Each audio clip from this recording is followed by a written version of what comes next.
Welcome to this deep dive. We're going to be looking into American conservative thought after Trump. You've shared some really fascinating sources with us, from like devoted Trump supporters all the way to disillusioned conservatives, and even one who's actually proposing a revolution from the top. So we're going to try to unpack those core arguments and hopefully leave you with some serious food for thought. I think what's really interesting about these sources is that despite their differences, Yeah. they're all grappling with the same fundamental question, which is where does American conservatism go now? Like the Trump era has undeniably shaken things up, and these writers are really trying to make sense of, what comes next. Yeah, it's like trying to map a landscape after, a major earthquake. Exactly. So, maybe a good place to start would be that Donald J. Trump, God, King, and Nation piece. I think it gives us a glimpse into that early enthusiasm for Trump, especially among certain Christian groups. Absolutely. I think the author really saw Trump as a beacon of hope, someone who truly loved America and who wasn't afraid to address issues that other politicians were ignoring. Things like immigration, border security, and he viewed his blunt honesty as a refreshing change from, the kind of polished doublespeak of career politicians. Yeah, that's a really good point. And what struck me was this idea of the Trump mirror effect, I think you called it, where it's like how we react to Trump says more about us than about him. Exactly. Yeah, he became a sort of Rorschach test for the American psyche. Mhm. People projected all their hopes, fears, and anxieties onto him, and that explains the intense polarization that he kind of provoked. Right. And this source also delves into this idea of the deep state. It claims that there were forces working against Trump right from the very beginning. Yeah, the author specifically mentions the Russia investigation and the media's portrayal of Trump as evidence of this kind of hidden opposition. Right. Right. And it's really important, I think, to understand that for a lot of Trump supporters, this deep state wasn't just some fringe conspiracy theory. It was a very real and powerful force that was shaping events. So this deep state becomes a kind of boogeyman almost, Right. a shadowy enemy who is working to undermine Trump and by extension his supporters. It's almost like a political thriller. But in this case, many people actually believed that this was really happening. And I think that this belief fueled a really deep sense of distrust towards institutions, the media, and even like segments of the government, Hmm. right? It created this kind of siege mentality where they felt that they were constantly under attack. Right. But despite this, perceived opposition, the author still kind of believes that Trump was able to achieve some successes. He points to things like the tax cuts, deregulation, as evidence that Trump was able to, at least make some headway. It really highlights this key aspect of the Trump phenomenon, I think. Even when his actions fell short of his rhetoric, even when he was facing setbacks, many of his supporters remained incredibly loyal. They held on to this belief that he was fighting for them against, a corrupt system. But then things kind of take a turn with a reality check and those events of January 6th. This author, who was also initially supportive of Trump, really describes the Capitol riot as a moment of, really profound disillusionment. Yeah, for him, January 6th was this shattering of the illusion that the system was responsive to the will of the people. Hmm. He felt really betrayed, I think, by the institutions that he thought he was defending. And he poses this question: is the Capitol thus not their building, a place for their will to be enacted? I thought that was really fascinating. It's like he's grappling with this cognitive dissonance, right? Where he believed that he was participating in something patriotic, but it was condemned as an attack on democracy. Yeah. It highlights the profound disconnect between how many Trump supporters viewed themselves and how they were perceived by the media and the establishment. They saw themselves as patriots, fighting for their country, while others saw them as a threat to democracy itself. And the author argues that the establishment really used January 6th as an excuse to further demonize and marginalize conservative viewpoints, basically painting anyone who questioned the election results as a dangerous extremist. Right, and it's like the events of January 6th became this convenient justification for cracking down on dissent and further fueling the distrust and alienation that I think a lot of conservatives were already feeling. So we've kind of gone from this early optimism about Trump to a growing sense of disillusionment, even betrayal. Ride the Tiger takes this even further, where the author describes feeling totally defeated after Trump's departure, essentially accusing him of kind of abandoning his supporters in the face of all this pressure. Yeah, he was really scathing in his assessment of Trump's pardons, highlighting what he saw as the hypocrisy of pardoning, rappers and white-collar criminals, while figures like Assange, Snowden, and even people involved in the January 6th events were left to fend for themselves. It's like he's saying that Trump ultimately played by the establishment's rules, failing to use his power to actually protect those who put their faith in him. And this kind of leads him to this really dark conclusion. Yeah, he basically argues that the system is beyond repair, that both political and violent solutions are futile. He advocates instead for this kind of spiritual retreat, a focus on building inner strength and kind of preserving traditional values as the only viable path forward. Yeah, he writes, our salvation is not going to come from politics. We need to become aristocrats of the soul, tempering our passions and perfecting ourselves. It's a really complete rejection of the political arena, a call to focus on personal transformation rather than, trying to change the world. And I think this sense of hopelessness, this belief that the system is rigged against them, is something we see echoed in a lot of these sources. It speaks to a very deep sense of alienation, I think, from the political process. It's this feeling that their voices are no longer heard and that their values are under attack. But then we have From the Top, which offers a totally different perspective, right? Instead of despair, this author actually sees opportunity in the aftermath of Trump. He was initially a supporter of Trump's populism, but now he believes that the events of 2020 and that subsequent assassination attempt have actually ushered in a new era where power can be wielded more effectively from behind the scenes. Yeah. He calls this a revolution from the top, arguing that Trump, despite his flaws, has become this symbolic figurehead for a new kind of conservative movement. And he sees figures like Elon Musk and J.D. Vance kind of aligning themselves with Trump, not necessarily out of ideological purity, but because they recognize the power that he represents. It's like he's saying that old populist movement has given way to something more strategic, almost Machiavellian, where the goal isn't to overthrow the system, but to kind of infiltrate it and control it from within. Exactly. And he points to the decline of woke policies and DEI initiatives as evidence that this approach is actually working. Yeah. He argues that the cultural pendulum is swinging back towards more traditional values, and that those who hold those values are now in a position to really exert influence. It's a fascinating contrast to that pessimism of Ride the Tiger. They both acknowledge the challenges that conservatives are facing, but From the Top actually sees a path forward, one that requires a lot of cunning, patience, and a willingness to play the long game. Almost like a chess match, where the goal isn't to storm the castle, but to outmaneuver your opponent and gain control of the board. But buckle up, because our final source, Damn Their Unity, this one throws a major curveball into this whole discussion. This author takes a much more confrontational, even militant approach. He starts out with this really bold statement. Politics is force, and force is violence. Peaceful politics is definitionally impossible. And he goes on to argue that peaceful coexistence between these opposing ideologies is a fantasy, that ultimately one side must prevail. It's a real stark contrast to that spiritual retreat advocated by Ride the Tiger, or even the strategic maneuvering of From the Top, right? This author sees politics as a zero-sum game, a battle for survival where compromise is weakness and mercy is folly. And he believes that Trump is the only leader who's willing to actually fight this battle on those terms. He criticizes Trump for not being ruthless enough during his presidency, saying that he should have used his power to crush his enemies and really consolidate his control. He even advocates for a return to, quote, monarchical principles, claiming that Trump's near assassination kind of transformed him into this symbolic sovereign who should rule accordingly. It's a radical perspective, to be sure, but it really highlights the deep anger and resentment that's felt by some segments of this conservative movement. They feel betrayed by the system, abandoned by their leaders, and surrounded by enemies who they believe want to destroy their way of life. And this author's solution is to fight fire with fire, show no mercy, and crush the opposition. It's a pretty chilling worldview, but one that we can't ignore. It represents a dangerous escalation, I think, in rhetoric and a complete rejection of those norms of democratic discourse. And it raises some very uncomfortable questions. What happens when a significant portion of the population just loses faith in the system?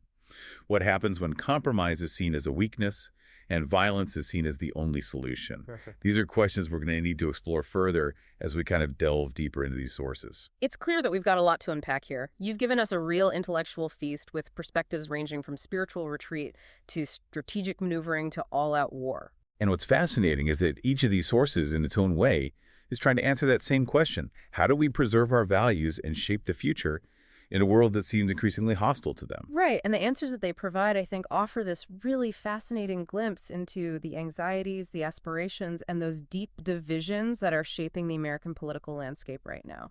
So as we move on to examine these sources in more detail, I encourage you to consider not just their arguments, but also what those arguments reveal about the state of American conservatism in this post-Trump era. Yeah, it really feels like we're witnessing this clash of civilizations playing out in real time. These sources offer us this front row seat to the internal struggles of American conservatism as they try to find their footing in a world that just feels increasingly unfamiliar to them. Like the old maps no longer apply. Exactly. And speaking of feeling lost, maybe let's revisit a reality check. And that author's perspective on the events of January 6th. Yeah, I think this piece really captures that raw emotion of that day. The author describes feeling such a profound sense of, isolation and betrayal. Like he realized that this political system that he had believed in had ultimately failed him. He says this really powerful thing. The siege of the Capitol is what happens when people are told that they live under a government by and for the people. Is the Capitol thus not their building, a place for their will to be enacted? It's almost a cry of anguish, a desperate attempt to reconcile his beliefs with the reality that was unfolding around him. It really speaks to this disconnect between how he viewed the role of government and how that role was perceived by those in power. For him, the Capitol building really represented this embodiment of the people's will, a place where their voices should be heard.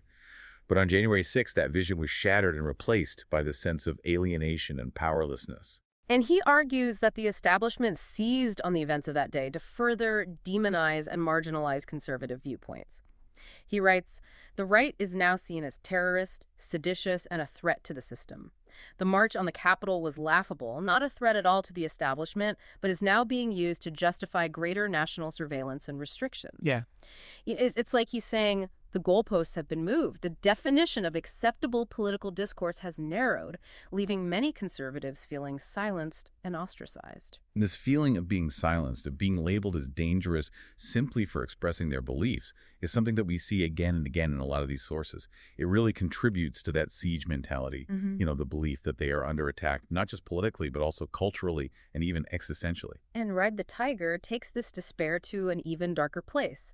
This author describes the aftermath of January 6th as a complete rout for the conservative movement. Like that was the moment where any hope of reclaiming power through traditional means was lost. Yeah, he paints this very bleak picture, saying, the march on the Capitol was laughable, not a threat at all to the establishment, but is now being used to justify greater national surveillance and restrictions. So he's arguing that the system is not only unresponsive to their concerns, but it's actively hostile to them and using their actions against them. Yeah, and he makes this really chilling observation, I thought, about the heavy military presence in Washington, D.C. during Biden's inauguration, saying it was a show, of course, that if the people ever decided to oppose the state, they would be utterly annihilated. It's just this stark image that evokes this real sense of powerlessness and fear. It's like he's saying that any attempt at resistance is going to be met with overwhelming force. And this leads him to conclude that, any kind of political action is futile. The system is too entrenched to be changed from within. He basically sees only two options, right? Violent revolution, which he rejects as both impractical and morally reprehensible, or a complete withdrawal from the political sphere. And that's where his concept of the aristocrat of the soul comes in. He urges his readers to focus on cultivating inner strength, wisdom, virtue, essentially creating this kind of internal fortress to withstand the onslaught of this hostile world. Yeah, it's almost like a form of passive resistance, a way of preserving one's values and identity in the face of this dominant culture that they see as corrupt and decadent. Like he's essentially saying, if we can't change the world, at least we can change ourselves. It's such a stark contrast to From the Top, which, as we discussed, sees opportunity in the very structures Ride the Tiger condemns as irredeemable. This author, while acknowledging those limitations of traditional politics, he believes that strategic maneuvering and alliances with powerful figures can still yield results. Yeah, he sees Trump's near assassination as a turning point, a moment where he kind of transcended these traditional political categories, and he became a symbol of resistance and attracted support from individuals like Elon Musk and J.D. Vance, who recognize this potential he has to disrupt the status quo. He argues that these figures aren't necessarily driven by ideological purity, but rather by a pragmatic desire to protect their own interests and shape the world according to their vision. It's like he's saying in this post-Trump era, power has become much more fluid and less tied to traditional political parties or institutions. And he points to things like the decline of woke policies and DEI initiatives as evidence that this new approach is actually working. Like, he argues that the cultural pendulum is swinging back towards more traditional values and that those who were once marginalized are now finding their voices and wielding influence in these unexpected ways. It's a much more optimistic view, I think, than we see in Ride the Tiger. While both of them acknowledge the challenges that conservatives are facing from the top, actually sees a path forward, one that requires cunning and patience and this willingness to play the long game. Right, it's much more about strategy than brute force. But then you have Damn Their Unity, which rejects both of these approaches. This author argues that the only way forward is through direct confrontation and the unapologetic assertion of power. Yeah, this also really doesn't mince words. No, he does not. He states unequivocally that politics is violence, even when physical violence has not been enacted. He sees the world as a battleground where these opposing ideologies are locked in a constant struggle for dominance, and he believes that any attempt at compromise or reconciliation is ultimately a form of surrender. He criticizes Trump for not being ruthless enough during his presidency, for failing to punish his enemies and consolidate his control. He argues that Trump should have used the opportunity presented by the events of 2020 and the assassination attempt to smash the system and recreate it in his image. It's a chilling vision, one that calls for a complete rejection of democratic norms and this embrace of these authoritarian tactics. He even advocates for a return to monarchical principles, arguing that Trump as a symbolic sovereign should rule accordingly, rewarding his loyal followers and crushing those who oppose him. This source, I think more than any other, really highlights the dangers of extremism and the potential for violence when a significant portion of the population feels alienated from the political process and convinced that the system is rigged against them. Absolutely. It's a stark reminder that democracy is fragile and that it requires this shared commitment to certain principles and a willingness to engage in good faith debate even with those that we disagree with. And I think it raises a really crucial question. How do we address those underlying grievances that are fueling this kind of extremism? How do we restore faith in the system and create a more inclusive political landscape where all voices feel heard and respected, even if their views are unpopular or controversial? I think this source serves as a warning, a glimpse into a potential future where political discourse breaks down entirely and violence becomes the primary means of resolving conflict. It's a future that we must strive to avoid, but one that we can only do so by understanding those forces that are driving us towards it. And that's what makes all of these sources so valuable, I think. They provide this window into the hearts and minds of those who feel disillusioned and angry and even desperate. And they challenge us to confront these uncomfortable truths about ourselves and our society, and to seek out solutions that address the root causes of division and distrust. Yeah, absolutely. So we've explored the spectrum of responses to the post-Trump era, from spiritual retreat to strategic maneuvering to these outright calls for revolution. Each of these sources, I think, reflects a different facet of that conservative movement, a different way of grappling with the challenges and the uncertainties of our time. And as we move forward, I think it's crucial to remember that these aren't just abstract ideas or theoretical debates. These are real people with real fears and hopes and aspirations, and their voices deserve to be heard, their perspectives understood, even if we don't agree with their conclusions. Because ultimately, the future of American democracy depends on our ability to engage in meaningful dialogue, to bridge those divides, and to find some common ground, even in the face of profound disagreement. It's striking to me how, even with such different perspectives, this thread of disillusionment runs through all of these sources. Whether they're advocating for retreat or strategic maneuvering or even confrontation, they all seem to agree that there's something fundamentally broken in American politics. Yeah, and I think it's that shared sense of disillusionment that makes this whole exploration so compelling, right? It's like we're witnessing this search for answers, a quest for a new path forward in a world where those old certainties just no longer hold true. Donald J. Trump, God, King, and Nation, I think offers a really interesting starting point here. Remember how the author initially viewed Trump as this potential savior? Someone who could restore America to its former glory. Yeah, he saw in Trump this rejection of the political establishment, a leader who spoke directly to the concerns of everyday Americans and who promised to really shake things up. For him, Trump represented this return to traditional values, a bulwark against what he perceived as this kind of moral decay and cultural decline that was happening all around him. But then that initial hope eventually gave way to disappointment, as we saw with a reality check. And that disillusionment following January 6th, it's like the events of that day just shattered the illusion that the system could be reformed from within. Yeah, the author of A Reality Check really came to believe that the institutions were not only unresponsive to his concerns, but that they were actually hostile to them. And this realization, I think, led him to question those very foundations of the system, to wonder if it was even possible to achieve meaningful change through these traditional political means. And then Ride the Tiger takes this disillusionment even further. The author just argues that the system is inherently corrupt beyond the reach of any single individual, even someone as powerful as Trump. Right. He sees Trump's presidency as this kind of cautionary tale, a demonstration of the limits of individual action within a system that's rigged against those who challenge the status quo. And his conclusion is that engaging in politics is ultimately a fool's errand, that the only way to preserve your integrity is to withdraw from the battlefield and to focus on cultivating inner strength and virtue. So we have this progression from the initial hope in Trump as a savior to this growing sense of disillusionment, and then finally a call to completely abandon the political arena altogether. But from the top presents a totally different approach, one that rejects both that blind faith and the despair. Right. Instead of giving up on the system entirely, he advocates for a more pragmatic and strategic approach.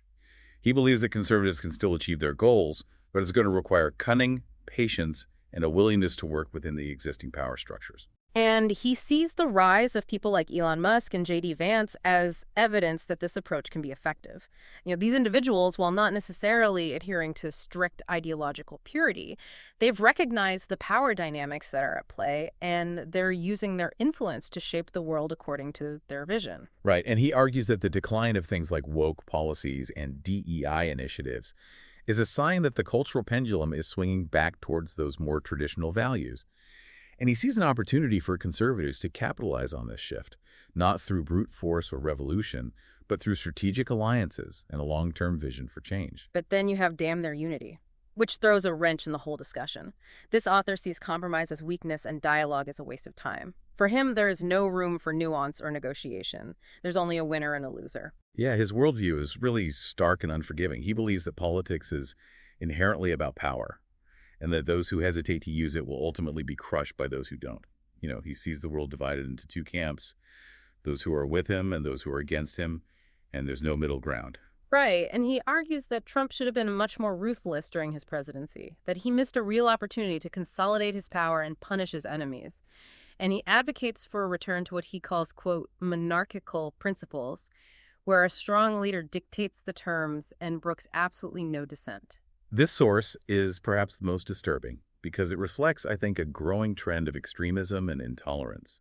It speaks to this really deep sense of frustration and alienation, this feeling that the system is rigged and that violence is the only way to achieve lasting change.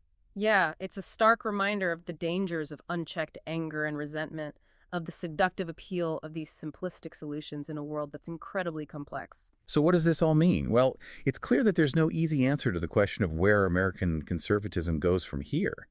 We've explored a range of perspectives, each reflecting a different facet of the movement and each grappling with the same fundamental challenges. The Trump era has really exposed those deep fissures within American society, and these sources provide us this glimpse into those fault lines, those points of tension and conflict that continue to shape the political landscape. What's clear is that those old paradigms just no longer hold. That traditional left-right divide has become increasingly blurred, and I think it's been replaced by a much more complex and fragmented landscape where allegiances are constantly shifting and new coalitions are emerging. Yeah, and these sources challenge us to look beyond the surface, to try to understand those underlying motivations and anxieties that drive political behavior.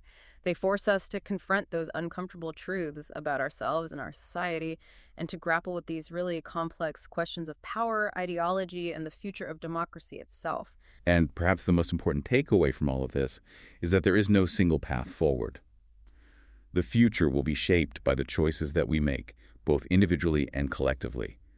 And it's up to each of us to decide what kind of world we want to live in and to act accordingly. So as you continue to explore these sources and reflect on the ideas that they present, I encourage you to keep asking those tough questions, because ultimately the answers lie not in any one ideology or political party, but in our shared commitment to a more just, equitable, and peaceful future for everyone. Well, that's all the time we have for today's deep dive. Thank you for listening. And thank you for joining us. We'll see you next time.